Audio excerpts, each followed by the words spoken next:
welcome to our webinar forums. According to Wesley Pierce, public health England described COVID-19 as a type of virus. Coronaviruses as a group are common. COVID-19 is a new strain.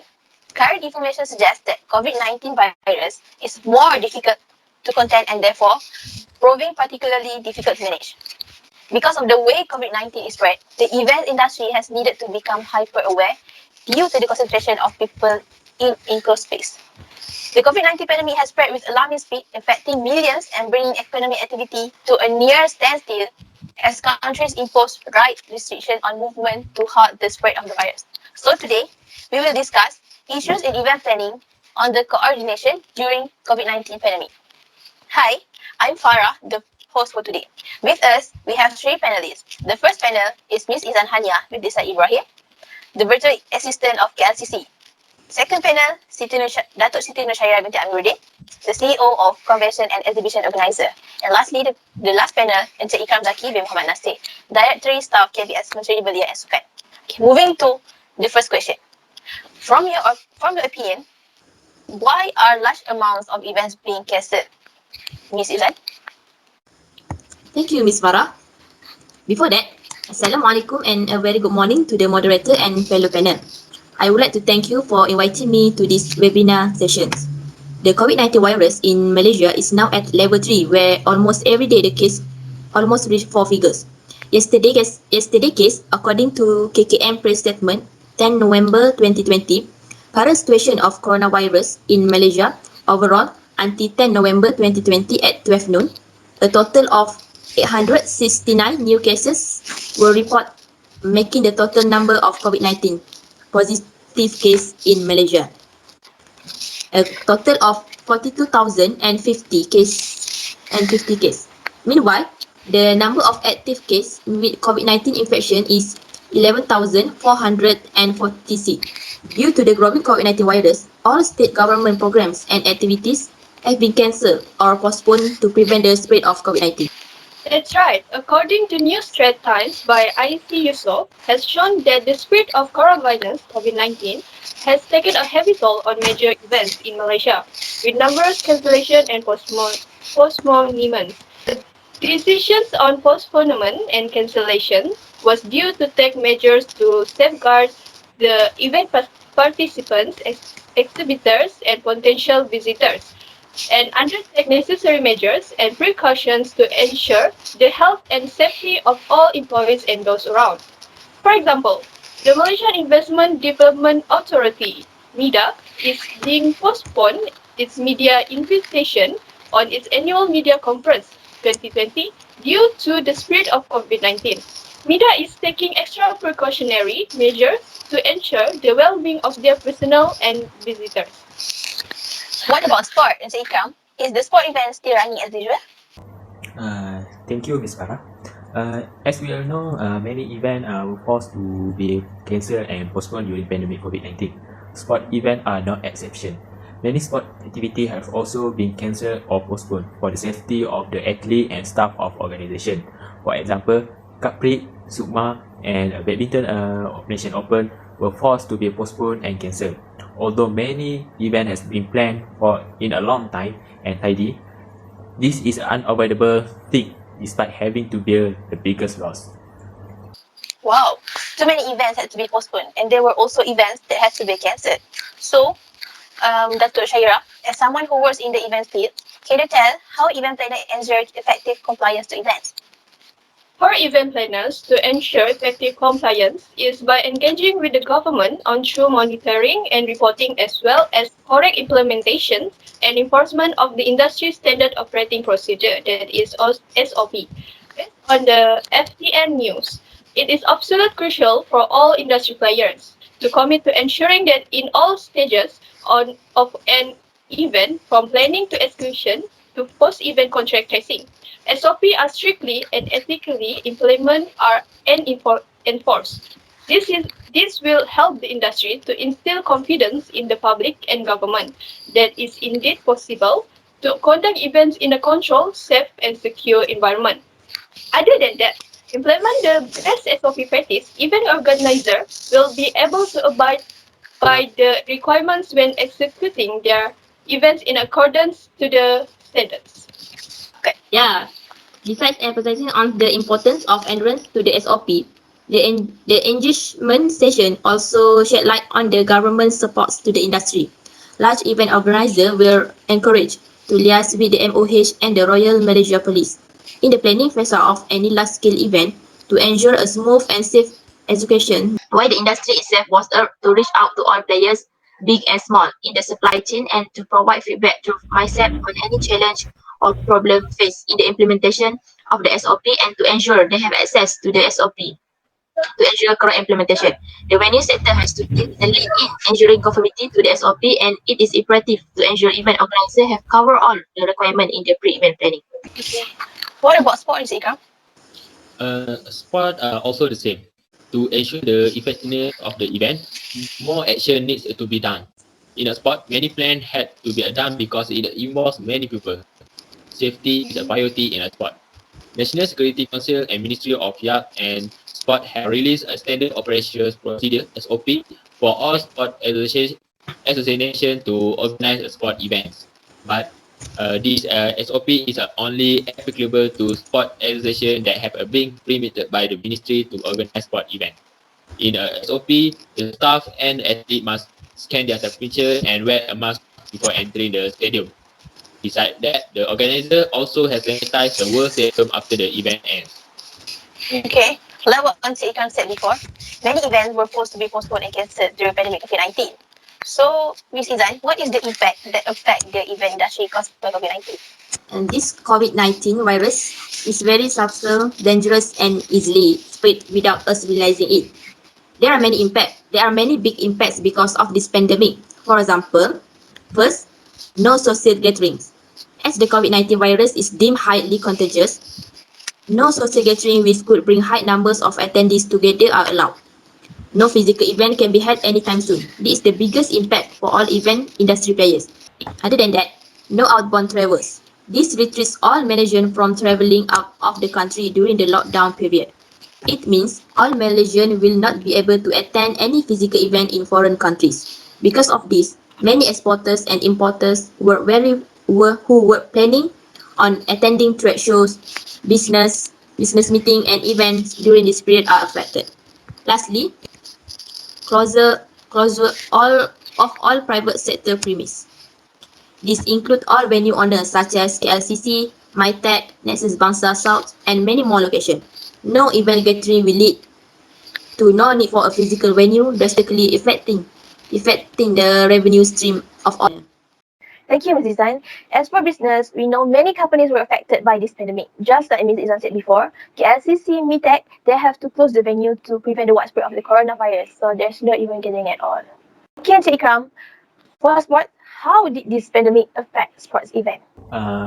Potentially, if you consider a large scale sporting event, most of people will see a stand with good ventilation.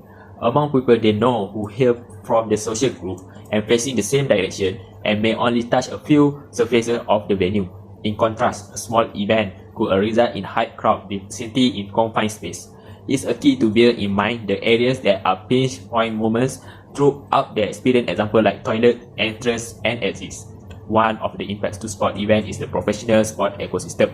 The sport ecosystem comprising producers, broadcasters, fans, business owners and players among others need to find new innovative solutions to mitigate the negative effect of COVID-19 on the world sport.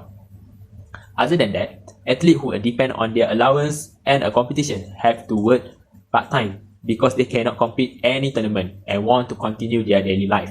Also, the other example, club owner also had to cut player salaries to reduce the burden bonds. Thank you, Encik IKRAM. Attendees and events are closely related. If an event does not have attendees, then the event is considered unsuccessful. So, Dr. Shahira, how many attendees are allowed for MICE event? Or more precisely, how many attendees can safely attend MICE event? Maybe there are any other ways that can be used to make an event without social gathering? Events such as meetings, conference and exhibitions have visual and hybrid events to take precautions on safety. Virtual events, significant number of meetings and conference have been redesigned as a virtual events. If adaptable, this meeting format is probably the best alternative in these challenging times. By their very nature, virtual events allow attendance irrespective of travel restrictions and facilitated the delivery of vanguard information. That's for hybrid events. Hybrid events feature a mix of live and virtual components. In this model, a number of people may be present at the physical location, while the audience at large attends the event remotely. Thank you, Dr. Shahira. According to Daily News, small events were allowed starting last July. So, how many attendees have been allowed to attend the event? Based on new news release, Senior Minister for Security, Datuk Seri Ismail Sabri Yaakob, he has allowed social event with up to 250 people, provided the event must comply with the standard operating procedure, which is SOP, ensuring social distancing and registering guests must be followed by those thus planning social gathering. As we know, most events have now switched to virtual events. So for sports IKRAM, does it also change to virtual? Okay, for indoor event like Zumba or aerobic, we can do it virtual, but what about outdoor sport like football? It's possible for football is played online. So how many attendees allowed to attend outdoor sports event? Ascending to Utusan Borneo, for the sport organisation, the audience are not longer allowed. This one is one of the way to reduce of the risk of COVID-19 infection. For example, football. We all know Malaysians love football, right? The football team are still competing in the league, but they only play in empty stadiums. This sport without spectator is not only in Malaysia, but the world is doing the same thing what the Malaysia did. Thank you, IKRAM. Okay, lastly, as we know, all panels was in the same industry. So what action should be taken as an organizer for organizing an event? Okay, for the sport, athletes who come home from abroad, they need to do a swab test and quarantine for 2 weeks. They cannot attend the exercise that their coach planned until the quarantine is done. The Ministry of Youth and Sport also advised the athletes who come from the red zone place are not recommended to come to the camp. It's because we don't want the other athlete to get infected. This action was taken seriously because there has been a case before one of the athletes was infected. So the staff and all athletes who have a close contact with him need to be quarantined. Also, the building needs to be sanitized to eliminate the virus. Oh, okay. What about the other events such as meeting, incentive, conferencing, and exhibition? What action should be taken by the organizer for organizing an event? For MICE events as an organizer, we can take action by cultivating other skills with focusing on developing visual event strategies and learning about online platform. Basic familiarity with new technology and platforms, let's face it, visual events are here to stay, whether they include an in-person component or not. Even professionals should have a working knowledge of what's possible and some familiarity with the biggest visual platforms out there. A general idea of accessibility requirements for a visual content. Just like an in-person event, a visual event should be inclusive for the widest possible audience. Thank you, Dato'. Okay, so Ms. IZZAN, what about KLCC? What is the method used by KLCC to hold an event in this COVID-19 pandemic? What things should be considered to make an event? For KLCC, we should consider implementing strategies to encourage behavior that reduce the spread of COVID-19 among staff and participants. And hygiene requires frequent employees wash their hands before, during and after picking up the tickets and also after touching trash with soap and water for at least 20 seconds and increase monitoring to ensure compliance.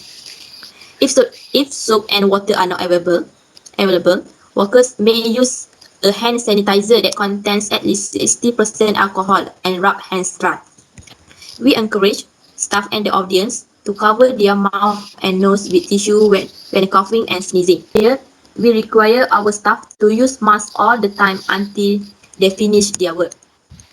We also provide all staff with information on proper use, removal and washing of masks. Well, that's a good list, Ms. IZZAN. Okay, well, we are nearing to the end of our time. So as someone who works in event industry, can you tell us, or do you have any general advice that you can give to event organizers out there on how to handle or make an event with the current situation? Let's start with Dato' Shahira. Yes, thank you, Farah. For the organizer out there, Our advice is to plan for a range of possible scenarios, take reasonable steps to increase hygiene standards, and keep up to date with the latest information. Thank you, Datuk. Okay, Ms. Izan, what about you? Do you have any advice you can share with us? Yeah, I think there is plenty of media coverage at the moment, so fact checking is important. Having a single person nominated to monitor the approach based on the latest knowledge can make communicating with the rest of team easier and help ensure that the response is considered and consistent. So that's all from me. Okay. Thank you, Ms. Izan. A good final advice. So, Encik Ikram, any final word? I will agree with Miss Izan. And for me, suppose you have a display, you can then consider what a communication you are having with your team and your audience. The event, during the event and post event. As with all event messaging, make sure it is concise, accurate, and approved by any relevant stakeholder. Before the event is organized, the organizer must remember that staff and athlete must follow the SOP that has been released to smooth the event without any interruption. That's all from me. Thank you. Yes, absolutely. Communication are important in any event planning on the coordination of special function. To plan a successful event, organizers need to listen to their audience, understand their needs, and plan an event that envisions this desire. Only by effective communication from the organizer can marketers communicate the right messaging and marketing promotion to attract the intended audience. So, with that, thank you so much for the panelists, the speakers, and our participants. Stay safe, wear masks, wash your hands regularly, and take care of yourself wherever you are. Assalamualaikum.